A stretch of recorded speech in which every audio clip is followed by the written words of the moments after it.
Hello നമസ്കാരം എല്ലാ പ്രിയപ്പെട്ട ഉദ്യോഗാർത്ഥികൾക്ക് AZB അക്കാഡമിയിൽ ഇന്നത്തെ ക്ലാസ്സിലേക്ക് സ്വാഗതം. ഞാൻ നിങ്ങളുടെ സ്വന്തം അമൽ സാറാണ്. എടാ, കമ്പനി ബോർഡ് LGS അത് വളരെയധികം എല്ലാ ആളുകളും ഇപ്പോൾ വളരെയധികം ക്രൂഷ്യലായിട്ട് പഠിച്ചുകൊണ്ടിരിക്കുന്ന ഒരു കാര്യമാണ് കമ്പനി ബോർഡ് LGS.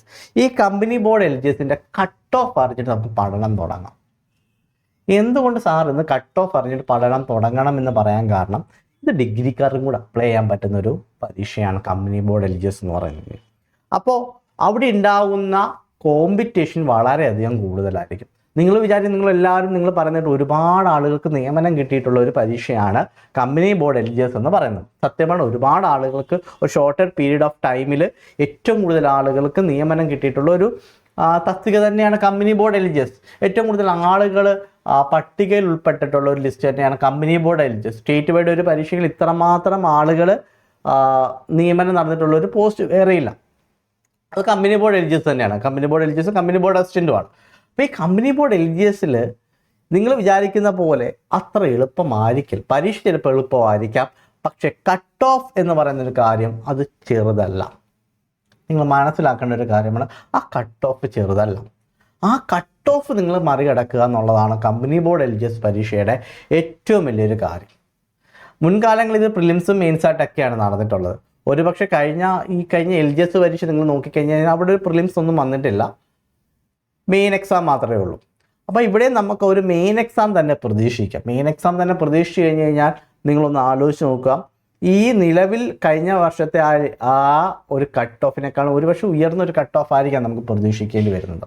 അങ്ങനെയാണ് എങ്കിൽ പ്രിലിംസും മെയിനായിട്ട് നടക്കുവാണെങ്കിൽ ഒരുപക്ഷെ അതിലൊരു വേരിയേഷൻ അല്ലെങ്കിൽ മാറ്റം ഉണ്ടാകാൻ ചാൻസ് ഉണ്ട്. അപ്പോൾ നിങ്ങൾ മനസ്സിലാക്കേണ്ട ഒരു കാര്യം, ഈ ഒരു കട്ട് ഓഫ് ആണല്ലോ നമ്മളെ റാങ്ക് നിർണ്ണയിക്കുന്നത് തന്നെ. ഈ കട്ട് ഓഫ് നമ്മൾ മറികടക്കുക, അല്ലെങ്കിൽ ആ കട്ട് ഓഫ് മറികടക്കുന്ന രീതിയിൽ നിങ്ങളുടെ സ്റ്റഡി സ്ട്രാറ്റജീസ് നിങ്ങൾ കൊണ്ടുവരിക എന്നുള്ളതാണ് ഏറ്റവും വലിയ പ്രധാനപ്പെട്ട കാര്യം. കഴിഞ്ഞ കമ്പനി ബോർഡ് LGSലെ കട്ട് ഓഫ് 76.67 അപ്പോൾ അവിടെ ആ മെയിൻ ലിസ്റ്റിൽ 4038 പേര് മെയിൻ ലിസ്റ്റിലും സപ്ലിമെൻ്ററി ലിസ്റ്റിൽ 4055 പേരുമായിരുന്നു. അപ്പോൾ ഇത്രയും പേര് ഉൾപ്പെട്ടിട്ടുള്ളൊരു ബൃഹത്തായ വലിയൊരു ലിസ്റ്റാണ്. ഒത്തിരി ആളുകൾക്ക് നിയമനം ലഭിച്ചുകൊണ്ടിരിക്കുന്ന ഒരു വലിയൊരു ലിസ്റ്റാണ്. അങ്ങനെയൊക്കെ പറഞ്ഞുകൊണ്ടിരിക്കുമ്പോൾ പോലും നിങ്ങൾ ആ ഒരു മാർക്ക് നിങ്ങൾ ശ്രദ്ധിക്കുക, 76 എന്ന് പറയുന്നത് വലിയൊരു മാർക്ക്. ആ വലിയൊരു മാർഗം എന്ന് പറയുന്നത് നമ്മളെ സംബന്ധിച്ചിടത്തോളം കടക്കാൻ പറ്റുമോ? അതാണ് നാം ആദ്യം ചിന്തിക്കേണ്ടത്.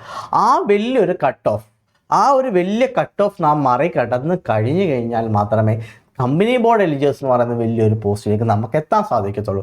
നിങ്ങൾക്കറിയാം, വലിയൊരു സിലബസ് LGSൻ്റെ സിലബസാണ്, 100 മാർക്കിൻ്റെ ആണ്, വലിയൊരു സിലബസാണ്. അതിൽ ശാസ്ത്രമുണ്ട്, പൊതുവിജ്ഞാനമുണ്ട്, പൊതുജനാരോഗ്യമുണ്ട്, കണക്ക് 20 മാർക്കുണ്ട്, ആനുകാലികങ്ങളുണ്ട്. അങ്ങനെ വളരെ ബൃഹത്തായിട്ടുള്ള ഒരു വലിയൊരു സിലബസാണ് നമുക്ക് പഠിക്കാനുള്ളത്.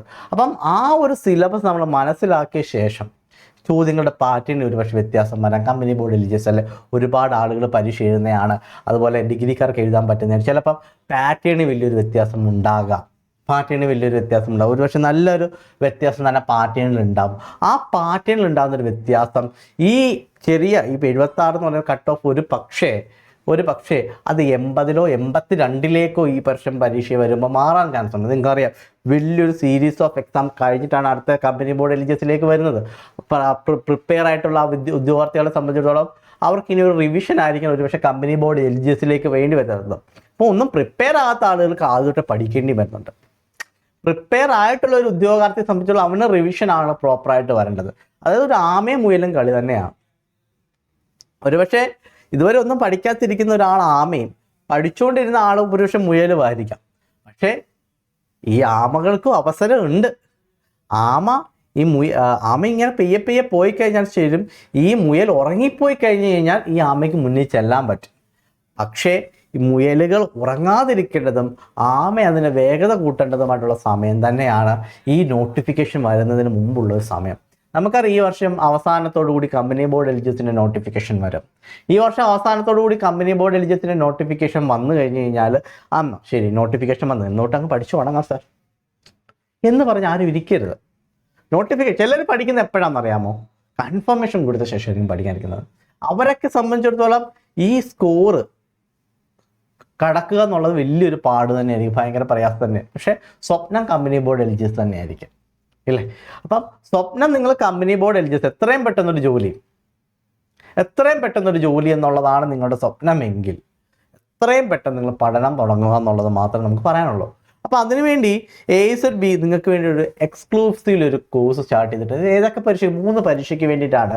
അതായത് village field assistant, company board LGS, അതുപോലെ തന്നെ ബെവ്കോ LDC, ഈ 3 കോഴ്സിനും കൂടെ ഒറ്റ കോഴ്സ് നമ്മൾ സ്റ്റാർട്ട് ചെയ്തിട്ടുണ്ട്. അത് പുതിയൊരു ബാച്ച് നമ്മൾ ഒട്ടനെ തന്നെ സ്റ്റാർട്ട് ചെയ്തിട്ടുണ്ട്. സോ നിങ്ങൾ അതിലേക്ക് ജോയിൻ ചെയ്യാൻ ആഗ്രഹമെങ്കിൽ താഴെ കാണുന്ന നമ്പറിൽ ബന്ധപ്പെടുക. ഇപ്പം നമ്മുടെ ഒരു പ്രത്യേകത എന്ന് പറഞ്ഞു കഴിഞ്ഞാൽ ഒന്നാമത്തെ കാര്യം ഞാൻ പറയാണ്, എല്ലാം ലൈവ് ആൻഡ് റെക്കോർഡഡ് ക്ലാസ് നിങ്ങൾക്ക് ഉണ്ടായിരിക്കും. ഹൈ ക്വാളിറ്റിയുള്ള ലൈവ് ആൻഡ് റെക്കോർഡഡ് ക്ലാസ്സുകൾ ഉണ്ടായിരിക്കും. പിന്നെ ഈ ലൈവ് ആൻഡ് റെക്കോർഡഡ് ക്ലാസ്സുകൾ വരുന്നത് ഒരു ഡെയിലി സ്റ്റഡി പ്ലാനിലൂടെ ആയിരിക്കും. നിങ്ങൾക്കറിയാം, നമ്മളെല്ലാവരും പഠിക്കും, വലിയൊരു ഭാണ്ഡക്കെട്ട് പുസ്തകങ്ങളൊക്കെ ഇങ്ങനെ നിരത്തി വെക്കും, ഇല്ലേ? നേരത്തെ ഒരു ഭാണ്ഡക്കെട്ട് ഇങ്ങനെ എടുക്കും, അത് 2 പേജ് വായിക്കും, അതങ്ങ് മാറ്റി വെക്കും. അപ്പോഴായിരിക്കും ആലോചിക്കുന്ന കോൺസ്റ്റിറ്റ്യൂഷൻ പഠിച്ചിട്ടില്ല, അത് ഇങ്ങോട്ട് എടുക്കും, കോൺസ്റ്റിറ്റ്യൂഷൻ നോക്കും. പിന്നെ അപ്പോഴായിരിക്കും ആലോചിക്കും കണക്ക് 2 പ്രോബ്ലം ചെയ്ത് പഠിച്ചാലോ. എടാ ഇങ്ങനെയൊക്കെ പഠിച്ച് ഇതൊക്കെ നമ്മുടെ ഇല്ലെങ്കിൽ നമ്മൾ PSC പഠിക്കുന്നതിലല്ലെങ്കിൽ കോമ്പറ്റേറ്റീവ് എക്സാം പഠിക്കുന്നതിലുള്ള നമ്മുടെ തെറ്റായിട്ടുള്ള പ്രവണതകളാണ്. നിങ്ങൾ ഈ പഠിക്കാനിരിക്കുന്നിടത്ത് ഞാൻ പറയുന്നത്, നിങ്ങൾ ഏത് സബ്ജക്റ്റാണോ പഠിക്കാൻ ഉദ്ദേശിക്കുന്നത് ആ സബ്ജക്റ്റ് മാത്രമേ അടുത്തിരുന്നാൽ മതി. ആ സബ്ജക്റ്റ് അനുസരിച്ച് പഠിക്കുക എന്നുള്ളത് മാത്രമേ ഉള്ളൂ. അപ്പോൾ നമ്മുടെ ഒരു പ്രത്യേകത, നിങ്ങൾ എന്താണ് ഒരു ദിവസം പഠിക്കേണ്ടതെന്നുള്ളതിൻ്റെ കൃത്യമായിട്ടുള്ളൊരു ഡെയിലി സ്റ്റഡി പ്ലാൻ നിങ്ങളുടെ മുന്നിൽ തന്നിരിക്കും. ആ ഡെയിലി സ്റ്റഡി പ്ലാൻ പ്രകാരം മാത്രമായിരിക്കും നിങ്ങളുടെ പഠനം മുന്നോട്ട് പോകുന്നത്. ക്ലിയർ ആണല്ലോ? അപ്പോൾ എല്ലാ ദിവസവും എല്ലാം ഇങ്ങനെ പഠിച്ചുകൊണ്ടിരിക്കേണ്ട. ആ പ്ലാനിൽ പറയുന്ന കാര്യങ്ങൾ മാത്രം നിങ്ങൾക്ക് പഠിച്ചാൽ മതി. അതുപോലെ തന്നെ ചുരുങ്ങിയ സമയത്തിനുള്ളിൽ തന്നെ നിങ്ങളുടെ എന്ത് ചെയ്യും, കംപ്ലീറ്റ് സിലബസ് കവറേജ് തന്നെ നമുക്ക് ഉണ്ടാവും. പിന്നെ ഏറ്റവും വലിയൊരു കാര്യം കറണ്ട് അഫെയർസ് സെഷനാണ്. നമുക്കറിയാം 20 മാർക്കോളം കറണ്ട് അഫെയർസ് വരുന്നുണ്ട്. അപ്പോൾ 20 മാർക്കോളം വരുന്നത് ഈ കറണ്ട് അഫെയർസിന് വേണ്ടി പ്രത്യേകമായിട്ടുള്ള കറണ്ട് അഫെയർസ് സെഷൻസ് ഉണ്ടാകും. കഴിഞ്ഞ ആ കറണ്ട് അഫെയർ സെഷൻ തുടങ്ങുന്നത് ഇങ്ങനെ തന്നെയായിരിക്കും. ആദ്യം ഉണ്ടായിട്ടുള്ള നിയമനങ്ങൾ, ഇവിടെ ഉണ്ടായിട്ടുള്ള പുതിയ നിയമനങ്ങൾ, അതുപോലെ കഴിഞ്ഞ നോബൽ സമ്മാനം കിട്ടിയ ആളുകൾ, ജ്ഞാനപീഠ പുരസ്കാരങ്ങൾ, മറ്റ് സിനിമ സാമൂഹ്യ മേഖലയിൽ ഉണ്ടായിട്ടുള്ള പുരസ്കാരങ്ങൾ, മാറ്റങ്ങൾ, അതുപോലെ എന്തെങ്കിലും അംഗീകാരങ്ങൾ ഉണ്ടായിട്ടുള്ള ആ അംഗീകാരങ്ങൾ, അതുപോലെ തന്നെ ആരുടെയെങ്കിലും മരണമുണ്ടായിട്ടെങ്കിൽ അതുമായി ബന്ധപ്പെട്ട കാര്യങ്ങൾ, അതുപോലെ തന്നെ പുതുതായിട്ട് എന്തെങ്കിലും തസ്തികകൾ ക്രിയേറ്റ് ചെയ്യപ്പെട്ടിട്ടുണ്ട് എങ്കിൽ അതുമായി ബന്ധപ്പെട്ട ചോദ്യങ്ങൾ, അതുപോലെ പുതിയ നിയമനങ്ങൾ. അതായത് ഇനി വരാൻ പോകുന്ന ഒരു പരീക്ഷയ്ക്ക് വരാൻ പോകുന്ന ഒരു കറണ്ട് അഫെയർ എന്ന് പറഞ്ഞു കഴിഞ്ഞാൽ ഉപരാഷ്ട്രപതി തിരഞ്ഞെടുപ്പുമായി ബന്ധപ്പെട്ടൊരു കറണ്ട് അഫെയർ എന്തായാലും ഉണ്ടാവും. ഗഗൻയാനുമായി ബന്ധപ്പെട്ടതുണ്ടാവും, ഓപ്പറേഷൻ സിന്ദൂറുമായി ബന്ധപ്പെട്ടതുണ്ടാവും. അങ്ങനെ ഈ കഴിഞ്ഞ കാലങ്ങൾ, കഴിഞ്ഞ ഒരു 6 മാസം മുമ്പും ഇനി 6 മാസം നടക്കാൻ പോകുന്നതുമായിട്ടുള്ള എല്ലാ കാര്യങ്ങളും നമ്മൾ സ്പെഷ്യൽ കറണ്ട് അഫെയർ സെഷനുമായിട്ടുണ്ടാവും. നമ്മൾ ഡിസ്കസ് ചെയ്തിരിക്കും, അതുമായി ബന്ധപ്പെട്ട നോട്ട് നിങ്ങൾക്ക് തന്നിരിക്കും. ഇനി ഏറ്റവും വലിയ പ്രത്യേകത നമ്മുടെ മെൻറ്റർഷിപ്പ്.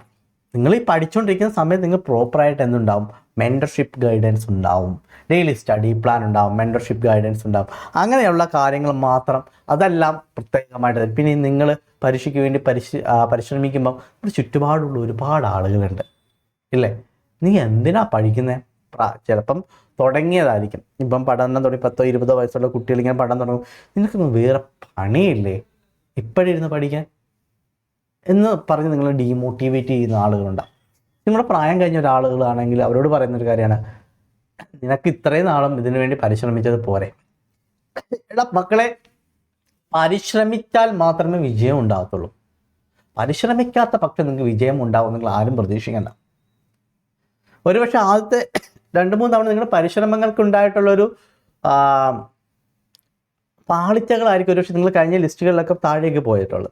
പക്ഷേ അവിടെ നിങ്ങൾ പ്രോപ്പറായിട്ട് പരിശ്രമിക്കുക തന്നെ പറ്റുന്നത്. നിങ്ങളുടെ ആ പരിശ്രമത്തെ തടയുന്ന എക്സ്റ്റേണൽ ഫോഴ്സസിനെ തകർക്കാൻ വേണ്ടി, അല്ലെങ്കിൽ നിങ്ങൾക്ക് മാനസികപരമായിട്ട് നിങ്ങൾക്ക് നല്ല കരുത്ത് നൽകാൻ വേണ്ടി സ്പെഷ്യൽ മോട്ടിവേഷൻ സെഷൻസ് ഉണ്ടാവും. അപ്പം നിങ്ങളൊന്ന് ആലോചിച്ച് നോക്കിയേ, നിങ്ങളെ മാനസികപരമായിട്ടും നിങ്ങളുടെ അക്കാഡമിക്കൽ പരമായിട്ടും നിങ്ങളെ ഞങ്ങൾ എൻറിച്ച് ചെയ്തു തരും.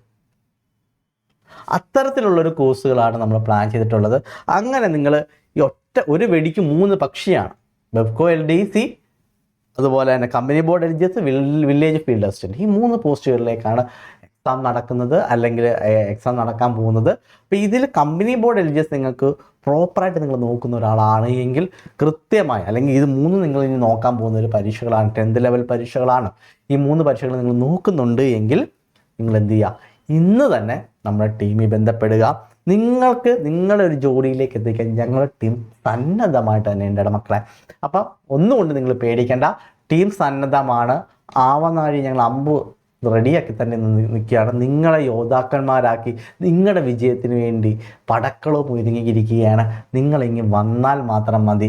നിങ്ങളെ ഒരു സർക്കാർ ഉദ്യോഗസ്ഥരാക്കി വിടുന്ന കാര്യം ഞങ്ങളേറ്റു. ഒപ്പം നിങ്ങളുടെ പരിശ്രമവും കൂടി ഉണ്ടായിരിക്കണം. അപ്പോൾ ഇന്നത്തേക്ക് നമുക്ക് വിട പറയാം. അടുത്തൊരു ദിവസം അടുത്തൊരു കണ്ടൻറ്റുമായിട്ട് നമുക്ക് കാണാം. Okay, by.